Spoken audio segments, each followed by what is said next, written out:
What is going on, guys? Alex here, otherwise known as Clash with Style, and I'm super excited to be bringing you guys a NDL semi-pro recap week 2.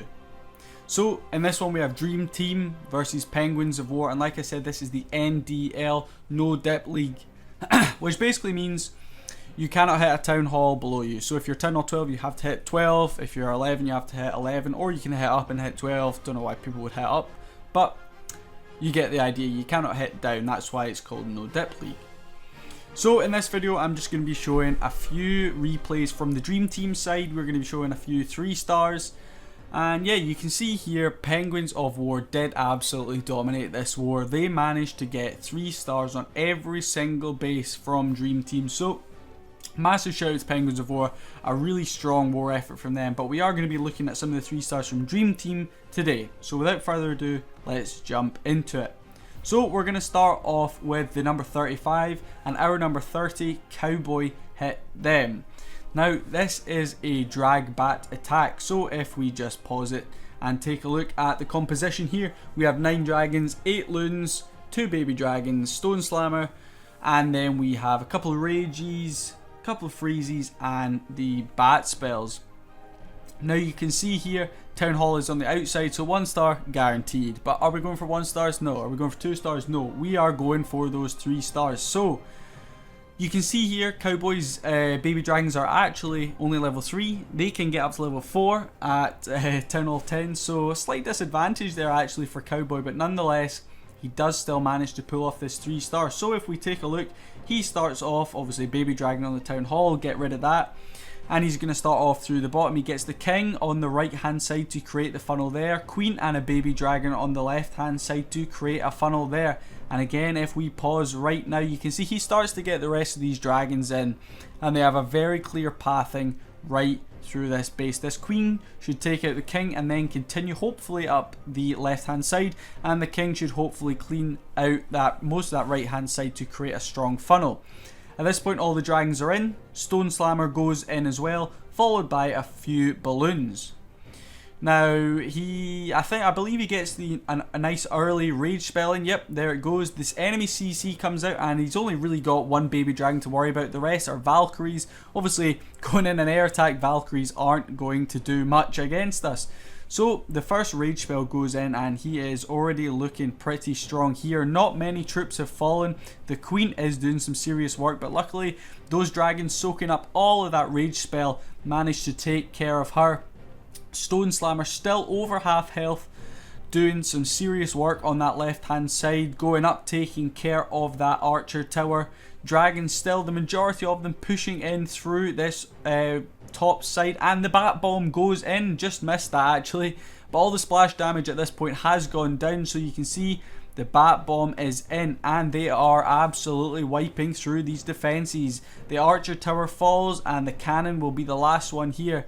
And if you watch, these go down, and unfortunately one of the balloons actually catches a red mine, and it goes for the bats and clears out all of them. So a little bit unfortunate there, but nonetheless we still had 4 dragons up, plenty of balloons, and they are going to clean through this base for the 3 stars. So a really strong start there for Dream Team, a very good 3 star. And as this finishes up, there we are. So we will move on to the next one, which I believe is a witch slap attack. So yeah, the next one we have here is indeed a witch slap attack. I believe that's what it's called anyway.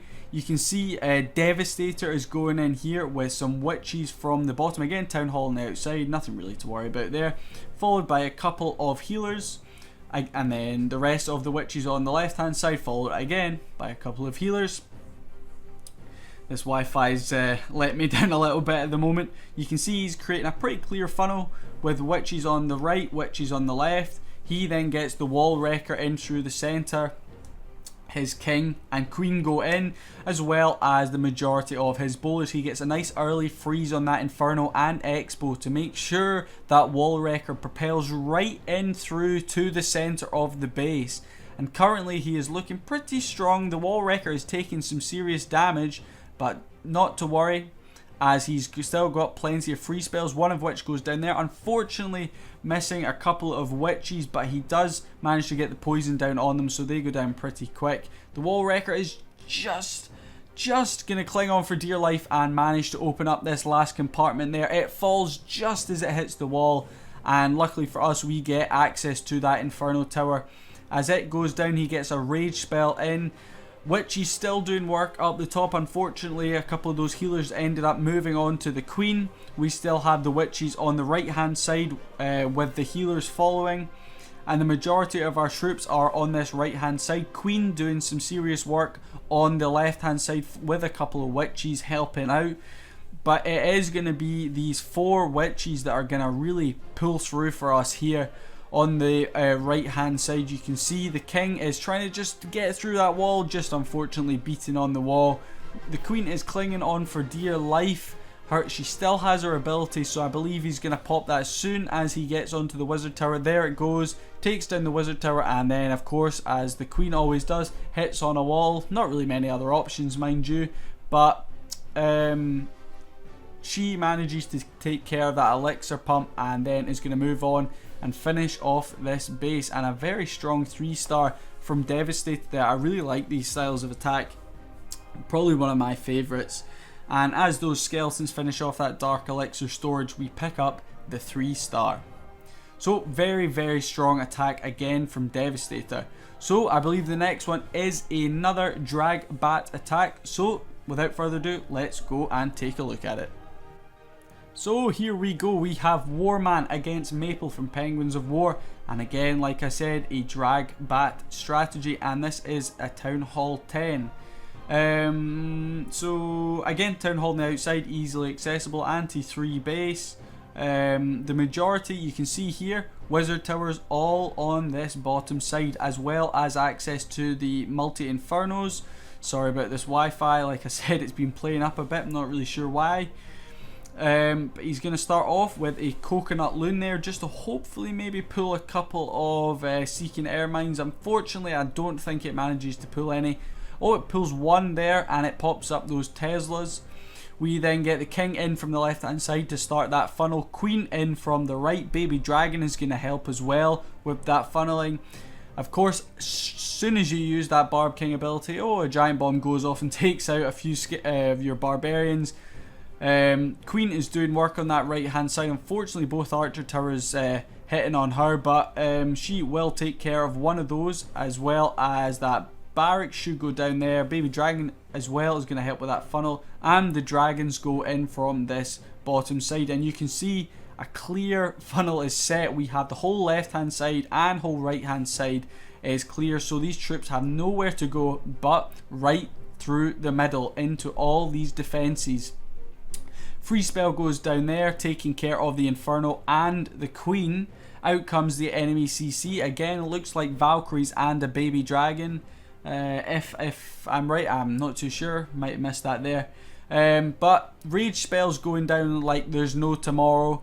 We get the bat bomb in on this top side to take care of both those air defenses, and as they fall, there's only 2 air defenses left on this left hand side. These bats are certainly going to go through and wreak havoc on them. We get a nice couple of loons up the top. Unfortunately, get hit by a couple of seeking air mines, but better hitting the balloons than hitting the dragons. And that air defense is focused in on the bats, which is great for us. It's better focusing on them again than the dragons or balloons.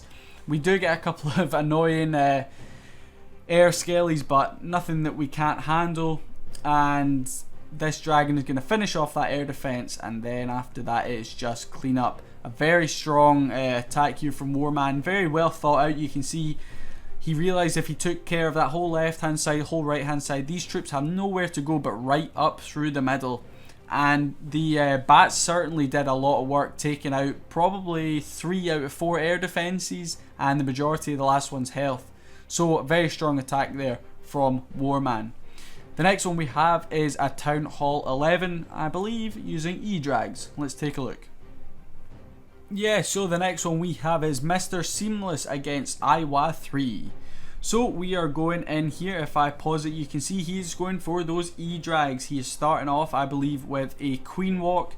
with a couple of just one baby dragon to help with the funnel. The queen is going to come in from this top hand side. That baby dragon, I wasn't hoping anything, but I'm guessing he was hoping it might have gone to the left hand side to avoid that air defense, but unfortunately it does fall, so there is no clear funnel on this left hand side, and it does look like the queen might go left, but fortunate enough for us, the queen does end up going to the right, taking care of that air defense, and then the archer tower. We get our Barb King down on this left hand side to create that funnel. Pops the ability pretty early to get those extra barbarians in. He's going to take care of plenty of those troops there. First rage spell goes in on the archer queen at the top. E-Drag's coming in from the left with the warden in tow. The warden actually sort of zooms off to the left a wee bit, which is a little annoying as it misses those troops up the top, but nonetheless it's still encompassing them on the left hand side. Stone Slammer comes in to take care of that mortar to just make sure these troops properly funnel. Stone Slammer should then head in to both archer towers, wizard tower and air defenses. The E-Drags through the middle are getting insane value. You can see they are hitting 5 buildings or 5 defenses every single time they shoot, really taking care of all them. Tornado Trap does capture that Stone Slammer, but not before it manages to do a lot more damage. Rage Spell goes in for as soon as it pops, out comes those balloons, as well as an E-Drag, I believe, maybe. An E-Drag came out there, I'm not too sure. This E-Drag down the bottom still doing some work, but that air defense is going to take care of that. A pretty late rage spell encompassing just that E-Drag and the Grand Warden, but the Grand Warden is going to step up and take care of that air defense before it can take him out. And at this point, all the defenses are down and we just have cleanup left. The Grand Warden clinging on to dear life. The Queen still on full health, so she could easily wipe through the rest of this base even if we had no troops up. But Mr. Seamless managing to pull off a pretty seamless 3-star here, so well done to him. We will move on to the next one, which again is some E-Drags. So we'll now take a look at this attack from Guido against Justin 2, and again pretty similar strategy from the previous one, using the Queen Walk. Gets a couple of coconut loons in, which unfortunately don't pull any mines at all, which is a little bit annoying when you're going for a Queen Walk. This baby dragon does do some decent work on this top hand side along with that wizard. And in goes his king to start the funnel on this top right hand side. Queen starts right down on the left hand side with the healers in. She's going to clear a nice path for us there, hopefully taking care of that air defense, wizard tower and archer tower down there. We get the E-Dragons in from this left hand side to start doing some work, and you can see already they have wrecked a load of buildings on this left hand side. Unfortunately though, this Eagle artillery is already firing down on them as all our troops are in. The Grand Warden again only encompassing 3 of our E-Drags, and a few of them are up on that town hall at the top. First free spell goes down, only managing to catch that Inferno Tower. Maybe could have caught a Wizard Tower and the Archer Queen as well. But nonetheless, we managed to get those E-Drags in. Takes care of the Archer Queen and that Inferno Tower at the same time. Another Rage Spell goes down a little prematurely, but nonetheless, those E-Drags go in. I keep saying nonetheless all the time. So the Queen Walk is still going strong down this bottom side. We had the Stone Slammer just pop. Free spell goes down to help those balloons push through. We've got a Tesla farm down the bottom which could have been disastrous, but luckily for us the Queen Walk is still going strong. She will easily take care of those Teslas. We've still got an E-Drag cleaning up the top. We've still got 3, make that 2. E-Drags going through the middle, make that 1 E-Drag through the middle. Hopefully they will be able to get a few more buildings down, and this is just going to come down. You can see that Seeking Air Mine gets pulled by the E-Drag up the top, but then flies all the way down to take out that one at the bottom, unfortunately. But luckily for us, like I said, the Queen Walk is going to pull through here and take care of the rest of these buildings. Now, time certainly looked to be an issue here, and it could have been disastrous. That Queen is going to fire on the wall there for a good wee while, almost 25 seconds she's going to be stuck on that wall before managing to go in and pick up the 3-star for Guido, but nonetheless does manage to pick it up right there, and it certainly came down to the wire. Must have been pretty damn close on time. But if we head back to the war map, we will take a quick look at the war events. I hope you guys did enjoy this video. If anyone is from Dream Team watching this, hopefully I did you guys justice. If you do have anything to say, leave it down in the comments below. I'd love to hear what you guys think. Leave a like as well, subscribe for future videos. But you can see here, 35 3-stars from Penguins of War. Really incredible performance from them. We managed at Dream Team to pull off 19 3-stars and 16 2-stars. And yeah, just a really pretty solid war. I love doing these higher wars, looking at some higher end gameplay. We didn't manage to cover any Town Hall 12s in this one, but in the future videos from Dream Team I will definitely get some Town Hall 12 replays in there. So thank you so much for watching, guys. Like I said, hope you enjoyed this video, and I will see you guys in the next one. Peace.